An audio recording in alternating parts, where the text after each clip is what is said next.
वो हनुमान जी में रखे, वो गुरु में रखे, वो विष्णु में रखे, शंकर में रखे, राम जी में, कृष्ण जी में, उसकी जो श्रद्धा और भक्ति है ना, और जितनी ही जिसके प्रति होगी उसी को उतनी प्राप्ति होगी। वो तो आपकी जैसे भूत प्रेत की सिद्धि है। हाँ, तो भूत में और इनमें सब में रखेगा। लोग काली की उपासक है, कितने लोग जो भूत प्रेत के उपासक, कितने तंत्र। मगर भगवान ने कहा गीता में कि इनकी सबकी उपासना करने से इन्हीं को प्राप्त होंगे। इन्हीं को प्राप्त। और जो मेरी आराधना भोजन पूजा मेरे में लगा, मेरा करता है, मेरा भजन करता है, वो मेरे परम धाम को जाता है, मेरे को प्राप्त हो जाता है।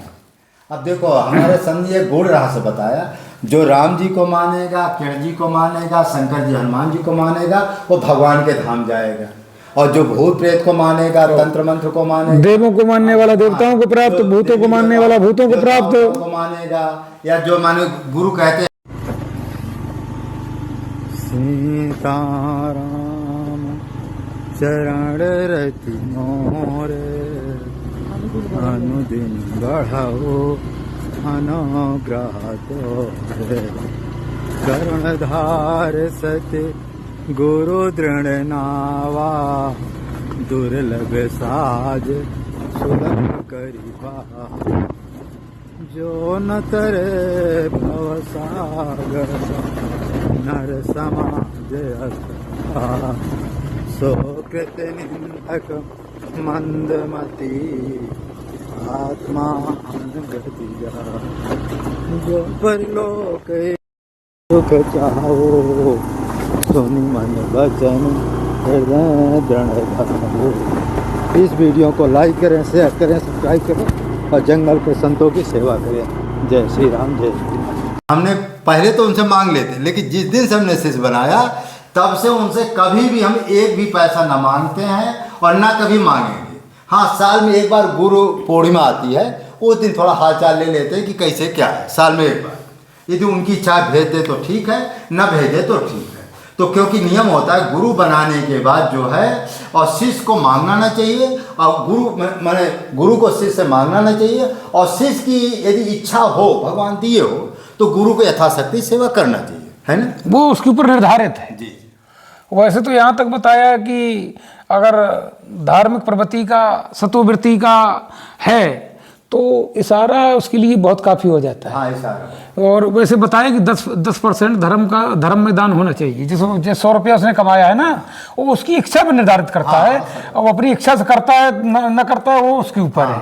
मगर हमारा शास्त्र कह रहा है, धर्म कह रहा है कि 10% उसको धर्म में लगाना चाहिए। उस 10% धर्म के लगाने से उसका रास्ता, उसके सारे कर्म मार्ग बिल्कुल सही रहते हैं और वो पथ पर चलता रहता है। और कर्म न करेगा तो फिर आप जानते हैं वही होगा जो सबके साथ होता है। हाँ, अच्छा, उसमें फिर गुरु के लिए रो कि महाराज जी हमको ये घाटा हो गया, वो घाटा हो गया, तो गुरु बेचारा क्या करेगा। हाँ, न लाभ जीवन मरण जस अपजस विधि हाथ, ये 6 चीजें विधाता के हाथ की हैं। अरे अभी तो कोई कमेंट किया कि महाराज जी कोई तांत्रिक है और वो हमारे जो है पत्नी को मार दिया, हमारे बच्चे को मार दिया, हमारे ऊपर भी आक्रमण कर रहा है, कोई उपाय बता। इसमें तांत्रिक क्या है, ये सब कहाँ होता है तंत्र मंत्र? हमको तो आज तक कोई तांत्रिक मिला नहीं। अच्छा। हाँ, हमको इतने बहुत साधु समाज में 25 साल 26 साल हो रहा है, हमको तो तांत्रिक मिला नहीं और ना हम तांत्रिक को मानते हैं। अच्छा महाराज, हम तो केवल अपने गुरु मंत्र को मानते हैं। नहीं, जैसे ये तांत्रिक लोग ऐसा गलत काम करते क्यों? मैं आपसे अभी वही चर्चा किया कि दूसरे का अनहित करने वाला वो तामसी प्रवृत्ति की भक्ति है। अच्छा, ये तामसी लोग हैं जो तंत्र मंत्र करते हैं, ये तामसी प्रवृत्ति में आते हैं। अच्छा, इनकी महाराज गति क्या होती है? इनकी वो गति होती है कि जो किसी की ना हो। अरे इतनी दुर्गति, बड़ी दुर्गति। इनको कितने प्रकार की नरक यातनाओं में जाना पड़ता है वो तो राम जी जानेगा। हाँ, कितनी प्रकार की यातनाएं दी जाती हैं। आपने देखा जितने भी भक्त भक्ति का काम करते हैं उनकी आपको मृत्यु सही प्रकार से होती हुई नहीं दिखाई देगी कभी भी। उनकी दुर्गति ही होती है, महीनों सालों सड़ेंगे पड़े पड़े चारपाइयों पे, उनकी मुक्ति उनको नहीं मिलती। मुक्ति तो केवल राम नाम और भगवान का गुरु मंत्र का जाप करने वालों को मुक्ति मिल जाती है। महाराज, कभी कभी ऐसे समय गुरु माने जनता को धोखा दे रहे हैं कि अपने को ही कहते हैं मैं ही ईश्वर हूँ, मैं ही परमात्मा हूँ, और राम नाम, कितने लोग तो कहते हैं राम जी और किरण जी जो है ब्राह्मण ठाकुरों के ईश्वर है, हमारे थोड़े जैसे नहीं शूद्र लोग, वो कहते हैं राम जी किरण जी ब्राह्मण और ठाकुरों के ईश्वर है। वहाँ राम जी और कृष्ण जी ने किसी प्रकार की जाति पात चलाई ही नहीं। भक्ति से कहा, सबरी से कहा माँ जी केवल एक भक्ति कर नाता जी और नहीं दूसर जग कछुताता। कहा कि मेरा एक भक्ति का नाता है, कुल जात पात कुल धर्म बढ़ाई, धन परजन गुण चतुराई। इनको सबको जब छोड़ करके मेरे पास आता है तब मेरे को ही प्राप्त हो जाता, मेरे में ही समाहित हो जाता है। वहाँ भगवान के यहाँ कोई भक्ति बताइए सुपच्छ और जब तक वो का नाम न पहुंचा तो धर्मराज का घंटा न बजा, घंटा नहीं बजा। बताओ वहाँ अगर हरजन और भंगो मेहतर की किसी प्रकार की बात होती तो भगवान वहाँ जात पात चला रहे और कितना सम्मान उसको दिए। तो फिर बताइए वहाँ तो देखो हमारे भक्ति में कोई जात पात नहीं है। तो हमारे संत जी ने अच्छी बात बताई। देखो राम जी के भक्ति में, किरण जी के भक्ति में, हनुमान जी और शंकर जी के भक्ति में ना कोई जाति है ना कोई पाति, चाहे स्त्री हो चाहे पुरुष हो। किसी प्रकार स्त्री पुरुष तो ये तो लिंग के हिसाब से अपन लोग जो परमहंस, जिसको परमहंस कहते हैं ना, परमहंस व्रती जब होती है तो उसको स्त्री और पुरुष का जब भान नहीं रहता है तभी वो परमहंस बनता है, लिखने से परमहंस नहीं होता है। अब ये तो आप भी जानते हैं। तो परमहंस के अंदर यही नहीं है कि ये पुरुष है कि स्त्री है, भाई जीव है ना। वहाँ जीव जैसे तत्वदर्शी समदर्शी, तो ये कब बनते हैं? जब सब में ही राम जी दिखाई देने लगते तभी समदर्शी हुए। अब जब जिसको हर तत्व का ज्ञान हो गया तब वो तत्वदर्शी कहा जाएगा ना, तो तभी बन सकते हैं। वही मैं कह रहा कि कोई बच्चों वाला खेल नहीं है कि उनने कहीं मित्र गया चलते अपने अपने घर, तो ये बहुत कठिन खेल है। तो जो हमारे जो है देखो कहते पुरुष नपुंसक नारी ना जीव चराचर और सर्व भाव तज कपट प्रिय मोह परम प्रिय सो। यानी नार पुरी स्त्री चराचर, ये संसार में चराचर कोई भी प्राणी हो और वो सब कुछ छोड़ करके, कपट चतुराही को छोड़ करके मेरे को बचता है। चाहे वो बताए ना कि कोई भी नारी हो, स्त्री हो, पुरुष हो, जीव जंतु कोई भी हो, किसी प्रकार का हो, जब सब कपट त्याग करके और चतुराई छाड़ करके भगवान के भजन में लग जाता है तो भगवान वहाँ न जाति और न पाति, वहाँ उसके यहाँ किसी प्रकार की ये भेदभाव है ही नहीं। तो अपन लोग बना रखे हैं ना। राम जी के और कृष्ण जी के ऊपर ऐसे अगर कोई बोलता है तो वो उसको कोई ज्ञान नहीं, वो अधूरा है। वो भगवान बताओ ना कहाँ उन्होंने कोई किसी भगत, कितने प्रकार के भगत हुए, हर प्रकार हर जाति में हुए, तो वहाँ कोई भेदभाव रहा ना? भेदभाव होता तो भगवान क्यों दर्शन देते? अरे यहाँ तक मुसलमान कौन था को ना, रहीमन था, काले खां था, रहीमन रस खान और ये काले खां वहाँ नहीं गया? हाँ, तो बताइए कितने हुए। वहाँ देखो मुसलमान तक भगवान ने दर्शन दिया, उसमें मुसलमान वहाँ है ही नहीं। वहाँ केवल भक्त करना था। सबरी से कहा कि सब भामिन सुन मोरे बाता, केवल एक भक्ति कर नाता। और तू कह रही कि देखो सबरी की बड़ाई देगी, सबरी कहती कि अधम ते अधम अधम अत नारी। 3 बार किसी को आप 3 बार कोई शब्द का संबोधित कर दोगे तो वो आपसे चिढ़क जाएगा, मगर वो अपने मुख से क्या कह रही कि अधम ते अधम अधम अत नारी और तिनमो में मत मंद अघारी। कहा कि प्रभु मैं अशुद्ध, अब यानी मेरे अंदर कोई विचार अच्छे नहीं, सब प्रकार से कहा कि प्रभु मैं आपके योग्य नहीं, आपके सब कुछ का भगवान ने कहा नहीं। कहा कि माँ कहा सबरी को माँ। अब बताइए, और जात की भीलनी थी, वहाँ भगवान ने कोई जात पात चलाई? देखो हमारे संत जी ने ठीक कहा कि देखो स्त्री हो चाहे पुरुष हो, ऊंच हो नीच हो, भगवान के प्रति आप समर्पित, श्रद्धा भाव में ही भगवान है। और हम लोग भले महात्मा होकर के फिर भी भगवान से प्रार्थना में सके प्रभु हम आपकी शरण में हैं। हम कितने, भरत जी क्या कहते, मोह समान को पात की बात कहाँ सत्रो। भरत जी जैसा श्रेष्ठ स्वयं विष्णु भगवान के अवतार थे, वो भी अपने को कह रहे हैं मोह समान को का, मेरे समान कोई पापी है नहीं, इसलिए हे प्रभु मुझको अपना लो। तो उसी तरह हम लोग भी भगवान से ही प्रार्थना करते हैं, प्रभु हम जो है कपटी हैं, माने पापी हैं, अधम से अधम हैं, फिर भी इतना होने के बावजूद हे प्रभु हमको अपना लो, अपने दरबार का दास ही बना लो। महाराज एक हमारे गुरु भाई हैं, वो हमेशा भगवान से कहते हैं मुझे अपने दरबार का मेहतर बना लो। हाँ, झाड़ू लगाने वाला।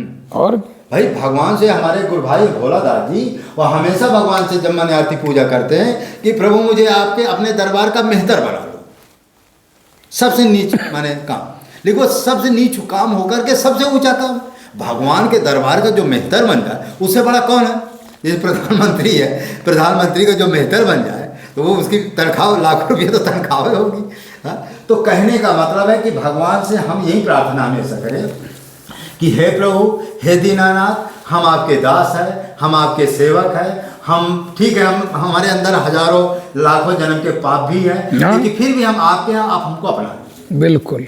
अच्छा महाराज जी, कभी कभी क्या होता है कि कुछ तामसी गुरु होते हैं, तामसी गुरु, वो राम जी की, किरण जी की, हनुमान जी, शंकर जी की निंदा करते हैं और कहते हैं मेरा ही नाम जपो। ऐसे गुरुओं के लिए क्या कहेंगे? ये गुरु सात्विक है, तामसी कौन किस? सुनो, तो वो जो ये कहते हैं कि हम ही को करो, हम ही को भजो, गौ सेवा करते हैं ना महाराज, संत सेवा, और जनता से इतना पैसा लेकर के पूरा महल खड़ा कर देते, अंत में जेल भी जाते, जेलों में पड़े। तो फिर समझ लीजिए ये उसका निचोड़ क्या निकला, ये निकला है जेल जाना है। केवल उनका अहंकार। तो अहंकार अत दुखत डमरुआ, अहंकार ये करम, अहंकार रावण को था ना, अहंकार कंस को था, अहंकार जिसको भी होगा, अहंकार नारद को भी रहा, कुछ समय के लिए ठीक रहा ना। तो सुनो, भगवान का कहने का मतलब है कि पन हमार सेवक हितकारी, कहा कि हमारा ये परम भक्त और हमारा हितकारक है।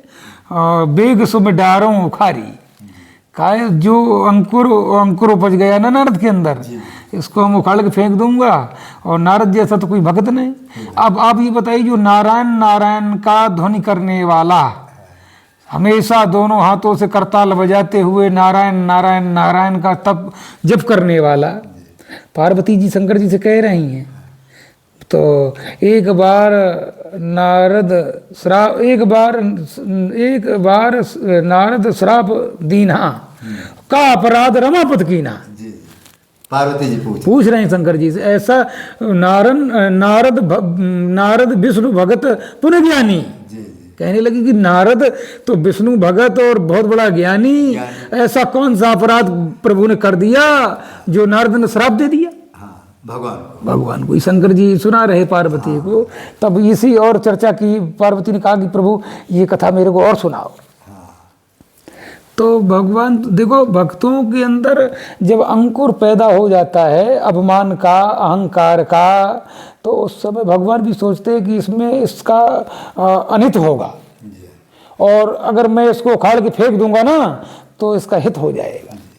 तो भगवान कहा नारद से कि जय विद हो, लोग नारद ने कहा कि जय विद हो नाथ हित मोरा और करो सुबेग दास में तोरा। भगवान ने कहा नहीं, नारद ने माया के वशीभूत होकर उसको समझ ना पाया। भगवान ने कहा कि नारद जय विद हो परम हित, कहा परम हित वही मैं करूंगा और न करूं अन्यथा वचन हमार। कहा कि मैं वो काम करूंगा जिससे आपका हित हो, मगर नारद माया के वशीभूत होकर के समझ न पाए। तो वो जो हरि इच्छा देखो, माया से तो बचा जा सकता है अगर भजन प्रभाव सब है ना, मगर जो हरि इच्छा है ना, हरि इच्छा से बचना बहुत टेढ़ी बात है और असंभव। हरि इच्छा भावी बलवाना, हृदय विचार ही शंभु सो जाना। होए है वही जो राम रच राखा, और को कह तरक बढ़ा वैसाखा, असके जपन लगी हर नामा। और भगवान ने कहा कि मोरियू कहे न संशय जाही, और विध विपरीत भलाई नहीं। सती को समझाया, नारद को समझाया, शंकर जी ने जिसको समझाया, और भगवान शिव की जिसने वाली न मानी उसका कभी उसका हित नहीं हुआ, उसका हित ही हुआ। तो तभी तो इसलिए राम नाम बल शंकर काशी, और देत सबई सम गत अपनासी। और राम नाम में रमण करने वाला मनु शत्रुपा ने भी एक बार कहा, जब तपस्या करते करते, मांग ही बरबो भात लुभाए, परम धीर नहीं चले ही चलाए, अस्त मात होए रहे शरीरा, तदप मनाग मने नहीं पीरा। अब बताइए, ऐसे हो गए हड्डियों के ढांचा, इतने बार शंकर आए, बहुबार लिखा ना, ब्रह्मा विष्णु शंकर कितने बार आए उसमें बहुबार लिखा है। तो एक भी आवाज न सुनी, कोई वरदान नहीं मांगा। और देखो एक आकाशवाणी जब हुई, निर्गुण ब्रह्म की जब आकाशवाणी हुई तो कैसा हुआ कि हष्ट पुष्ट तन भये सुहाए, मानो अभय भवन ते आए। ब्रह्मा विष्णु चिल्लाते रहे, उसकी काया वैसी की वैसी बनी रही ना। और जब वो निराकार निर्गुण ब्रह्म किया वो आकाशवाणी हुई, तो उस आकाशवाणी जब श्रवण रंध और जब आई, और माने हृदय जब आई तो कैसे हो गए, हष्ट पुष्ट तन भय सुहाए, मानो अभय भवन ते आए। राजा जैसे आए थे वैसे ही हो गए। तो उन्होंने सोचा मनु और शत्रुपान की जिसकी बाड़ी में इतनी बड़ी पावर और शक्ति है कि केवल कानों से सुना गया, और जैसे थे वैसे ही हो गए जैसे आए थे। और ब्रह्मा विष्णु कई बार आए, हमको वरदान देते रहे, मगर हमारे शरीर का कहीं रोमा भी सीधा नहीं हुआ। तो उन्होंने कहा कि फिर कहा उसने कि मैं निर्मम निराकार निर्मोहा, न मेरा कोई आकार है और मैं मोह से रहित हूँ, तो बताइए मैं कैसे आपको। उन्होंने कहा, मनु और शत्रुपा ने, वो होशियार भगवान के भक्त जो होते हैं वो उनके अंदर भगवान की ऐसी शक्ति, और वो तो फिर साक्षात का नाम कोई साधारण नहीं थे मनु शत्रुपा, भजन की मूर्तियां थी साक्षात। तो उन्होंने कहा कि जो स्वरूप से वो मन बस मन माही, और यही कारण मुने अतन कराही। कहा कि जिस जिस रूप में शंकर रमन करता है उसी रूप में आ जाइए, जिसके कारण मुनि और तपस्वी भजन में अपना शरीर तपा डालते हैं, उस भेष में आइए। तब भगवान ने कहा कि मैं ठीक है, तब मैं हूँ भुआल, यानी आप जब अयोध्या के राजा बनेंगे तब मैं आपका पुत्र बन के आ जाऊंगा, तब तक आप अमरावती में वास करिए। तब भगवान स्वयं आने पड़ा ना उसको। और निर्गुण भी देखो भक्तों, ये सगुण निर्गुण क्या है?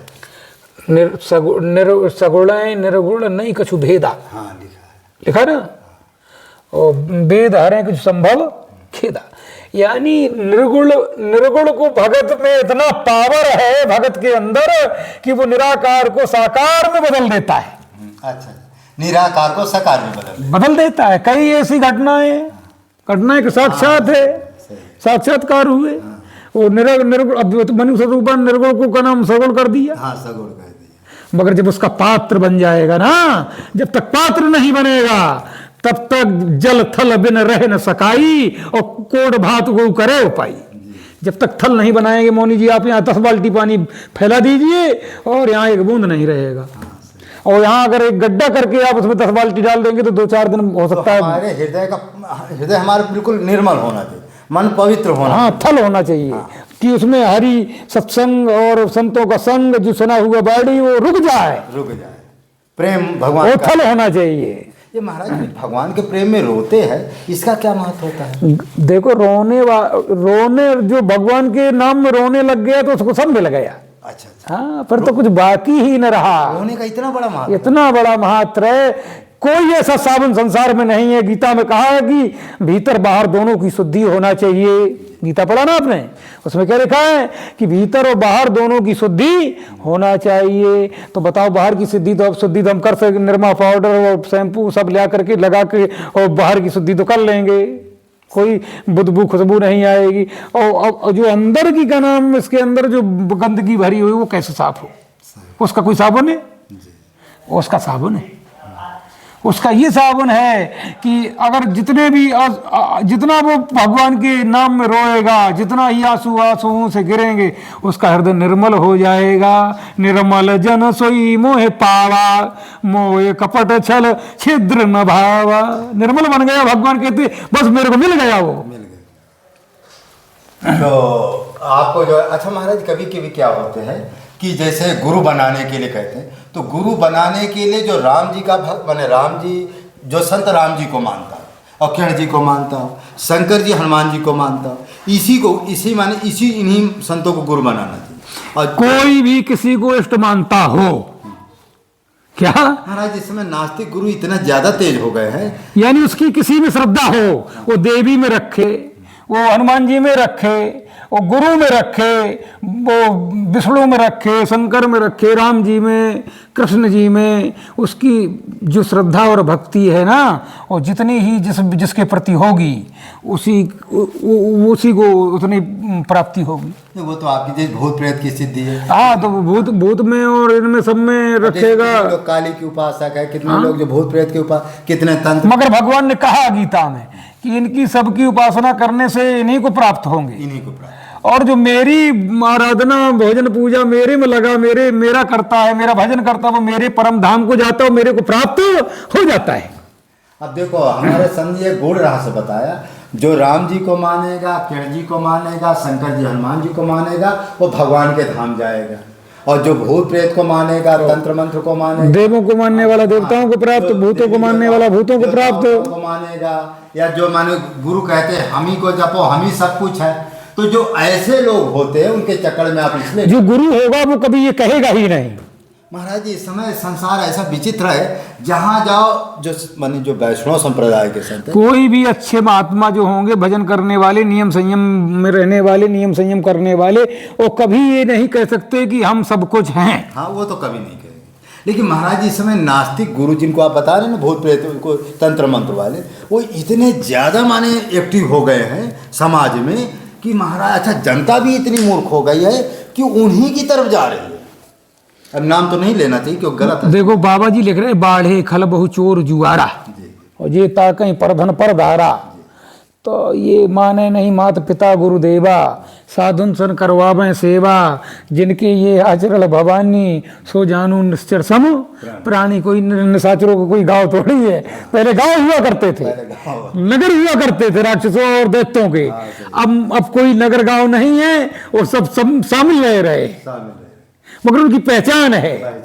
पहचान ये है कि गुरु को न मानता हो, ब्राह्मण को न मानता हो, संत को न मानता हो, गंगा को न मानता हो, राम जी को, श्याम जी को न मानता हो, तो यही पहचान, वही राक्षस है। वही राक्षस। अच्छा ऐसा गुरु भी हो तो वो भी तामसी है, वो भी राक्षस है, गुरुओं को भी राक्षस है समझो। बिल्कुल है, जो हमारे सनातन परंपरा के अनुसार नहीं चल रहा है और उनसे विपरीत चलता है ना, तो क्या मतलब है उसका। हाँ सत्य बात है।